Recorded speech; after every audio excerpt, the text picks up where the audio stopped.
For one of my best performing videos, I gave a bunch of my friends Nerf guns and asked them to stage a Nerf war in a local mattress store. They were more than happy to agree. Inside the store, they bounced off beds and ran down the aisles screaming and shooting each other. And by the end of it, the ceiling was covered in hundreds of bright orange Nerf darts. But the best part was seeing the faces of all the store employees. They were not happy. Eventually, the manager, an old man with a cane, came storming up to me, swatting his cane in the air as he told us to get out. It was hilarious, and I got it all on camera. Unfortunately, the store manager saw my video online and filed a complaint. And for that, I'm blocked from YouTube? But I refused to give up so easily, which is why I've been spending the last few days holed up in my room trying to rewrite my old scripts. It's impossible. Every time I tried to make the video less controversial, it got dull, and I had to throw it out and start over. So I went to the mall with my closest friend, Tina, but I just couldn't get excited about anything. The truth is, ever since I decided to become a content creator, that's all I've cared about. I couldn't bring myself to think about what would happen if I had to get a real job. The thought was just depressing. Hey, ow! What? Don't you see that guy over there? He's been staring at you for like a full minute now, and he's very cute. When I looked over to where she was pointing, I was met with a pair of beautiful, deep, dark eyes staring right back at me. For a second, I froze. But then the feeling passed, and all I noticed was how handsome the guy was. Well, go talk to him. So I did. His name was Ben, and I have to admit, he seemed perfect. Handsome, funny, charming. I'm not usually one to fall head over heels over a boy, but by the time we walked out of the mall together, I was hooked. That's when he told me that he owned a media company and that he wanted to buy my content. Wait, you've seen my content? Of course. Oh, I love it. That chef with the low-cut shirt and she bends forward to cut the vegetables. It's hilarious. Now, I knew my content had been growing pretty popular, but I was even more shocked when he told me how much he'd pay me. I won't say how much he offered, but let's just say it's more money than I ever thought I'd make from YouTube. Needless to say, I said yes immediately, and before I knew it, I had leapt into his arms and was giving him a big hug. But back in my room, I began to wonder about the whole thing. First of all, Ben didn't seem to want to say much about his company, as if it was some kind of secret. Then there was the fact that I had to burn the videos onto DVD. Who watches DVDs anymore? But like I said, with the kind of money he was paying me, I didn't ask too many questions. I got right back into my old routine of thinking up offensive video ideas, gathering footage, and using my magic editing skills to stitch it all together. When I finished my first video and had burned it onto DVD, Ben came over, and sure enough, he handed me a giant envelope filled with cash. Then we watched the DVD together. I couldn't believe my luck. Here I was with a super hot guy who not only seemed really into me, but who also happened to be paying me a lot of money to do what I love. It was almost too good to be true. But just as I was getting lost in my romantic fantasy, the video ended. I love it. You're really a genius, Susie. Me? A genius? No one had ever called me that before. But just like that, the moment was over, and Ben was walking out the front door, telling me to keep him coming. So that's what I did. And every time I finished another video, Ben came over, and we'd watch it together in my basement. After a while, I couldn't help wondering about our relationship. He was always complimenting me and putting his arm around me as if we were boyfriend and girlfriend. One day, as we were sitting on the couch, I finally mustered the courage to kiss him. But just as I was leaning in, the doorbell rang. He had invited another girl over to my house. I couldn't believe it. That destroyed all of my romantic fantasies. What was going on? Ben had clearly been flirting with me from the beginning. How could he suddenly do something so heartless? The following week, he did something else that made me really question who he was. He showed up at the door with the box under his arm, but when he set it down on the table grinning, he just shook his head and said it was a gift from one of my fans. Fans? I guess I had been so caught up in making the videos, I hadn't even thought about the people watching them. But Ben assured me that my audience was raving about my content. But then he opened the box, and a totally different sensation came over me.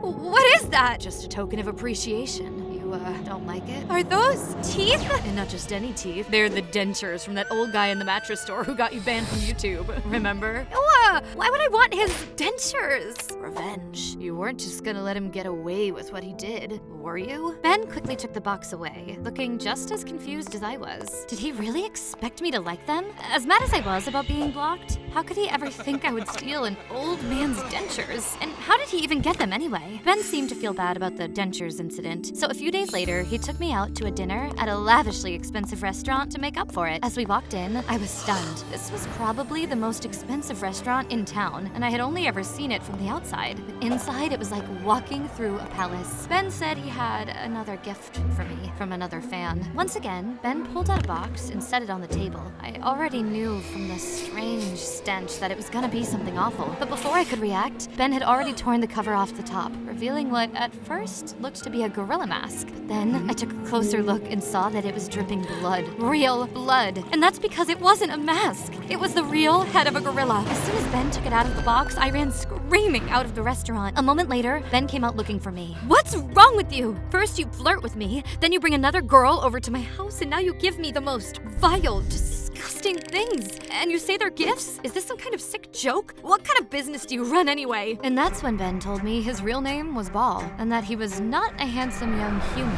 but a hundreds of years old demon who inhabited the body of an adolescent in order to find content for the other demons living in the underworld. According to him, it was extremely boring in the underworld, and my videos were one of the only things that kept the other demons from going insane. He said that my videos were so delightfully naughty that he had become convinced that whoever created them must be so lacking in morals that they would fit perfectly in the underworld. As strange as all of that sounded, it made sense to me. I suddenly understood all of his strange quirks, like how he always shut off the music whenever I played any song with the name Heaven in it, like Stairway to Heaven or Knocking on Heaven's Door. And even as Ball, talked, I started seeing him differently. I realized the darkness of his eyes wasn't from their depth, it was because they lacked all emotion. And that strange, spine-tingling sensation that I had first felt in the mall food court came over me again.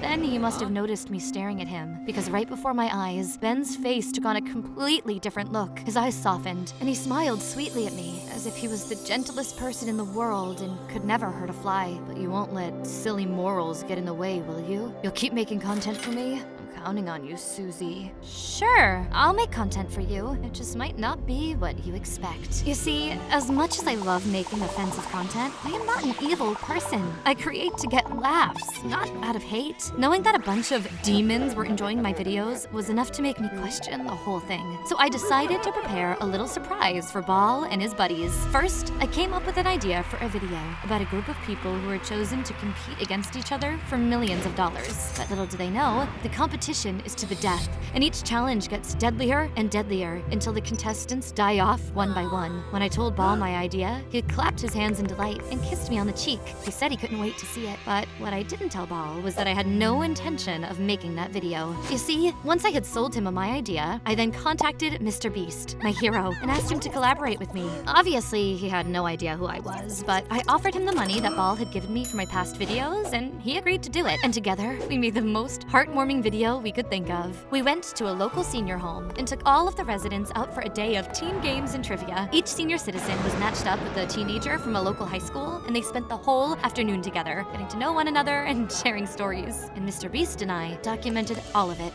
I couldn't think of a better way to get back at Ball. Let's see how the demons react to this. Since I had already told Ball about my idea, he didn't even watch it with me this time. When he came over, he just handed me the envelope of cash, gave me a kiss on the cheek, and rushed off to deliver it to whoever it is that's in charge of these things down in the underworld. Or maybe he ran off to another girlfriend. And the funny thing was, I didn't mind making positive content. It actually felt good to watch the kids and elderly connect and enjoy each other's company. And I realized I didn't much care if the video got views or not. I got the sudden urge to recreate that same feeling again and again. So I got down to work, overhauling my channel. Once again, I shut myself up in my room, but this time I didn't have the pressure of trying to get people to like my videos. I was just making content because it made me feel good. And that's what I was doing when the doorbell rang one afternoon. Coming!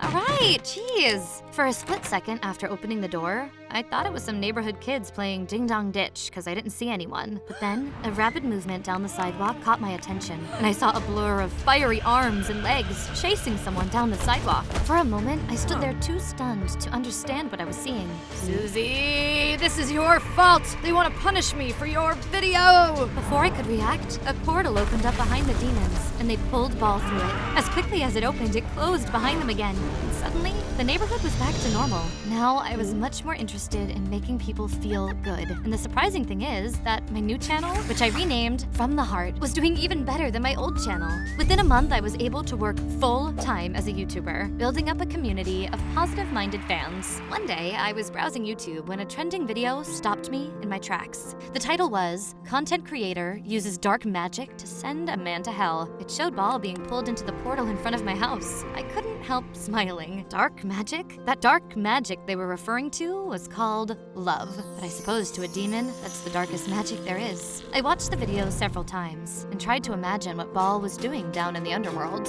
I hoped he was very, very bored.